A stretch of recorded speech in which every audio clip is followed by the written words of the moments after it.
This is to see how we can make Indian spice-styled chicken drumsticks. So I'm going to get the spices in first. So I've got about 12 to 14 drumsticks. So I have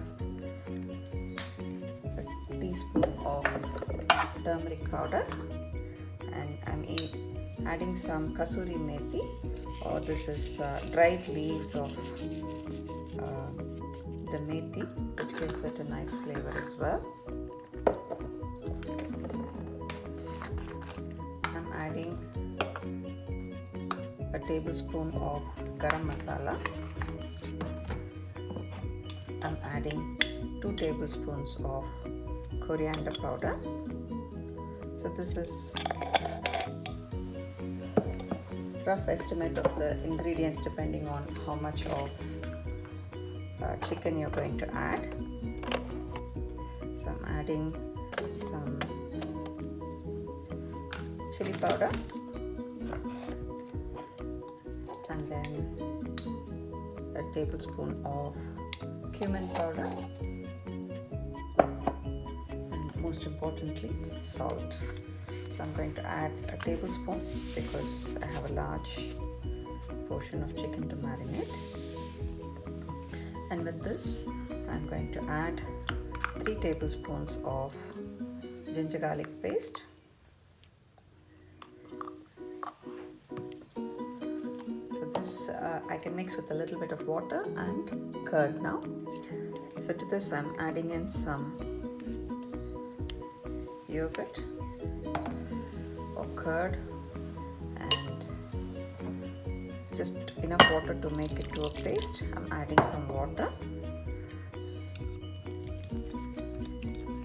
Just mix it into a good paste.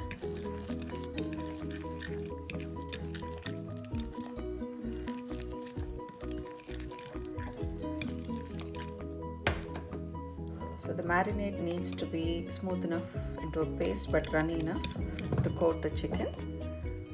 So we'll add the chicken pieces now. So as we go on,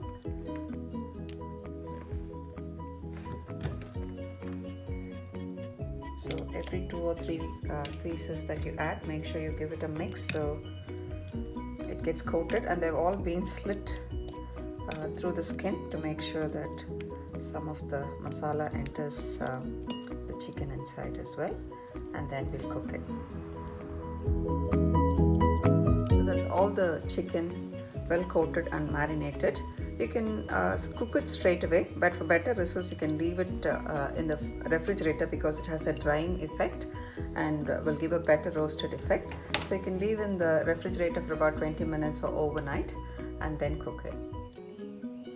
So this is a relatively mess-free way of cooking the marinated chicken. So I'm just going to put this into an oven at 180 degrees preheated and leave it in there for 20 to 25 minutes and then turn it around. You can briefly put it on the grill setting if you like it very dry as well. So we'll see. So this has had about 25 minutes. I've just increased it to 200 degrees and put it on the grill setting for 5 minutes. So it gets a crisper layer on top, and then we'll turn it around. This has been in the oven for 25 minutes now. The last 5 minutes was in the grill phase. I'm just going to turn them around. So it's halfway through the cooking process. So the other side gets a little bit drier as well. And then we'll put it on to the grill setting again so it can have a grill toasted effect. Now you can leave it on a grill rack so it cooks all around and the water falls off the meat, where you will get a drier kind of finish. But here I haven't got a perforated plate, I've got a solid plate, so it cooks it in its own juices, so the inside of it is a little bit moist to make sure that it's sort of more succulent rather than a very dry meat.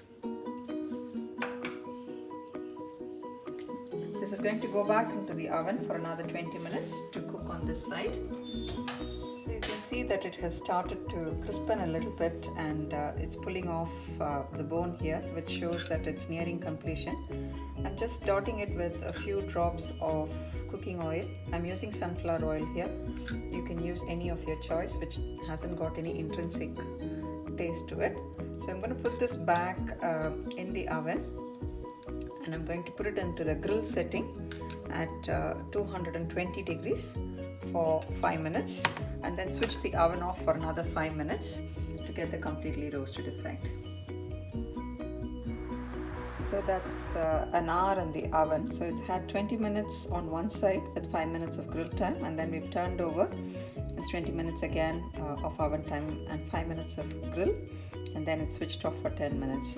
So you can see that it's cooked fully and comes off. So it's fully cooked and coming off the bone, and it has got a faint roasted effect there. You can leave it for longer if you want it dry, or if you prefer a moist one, then you can eat it this way as well. So I hope you enjoy this. Thank you.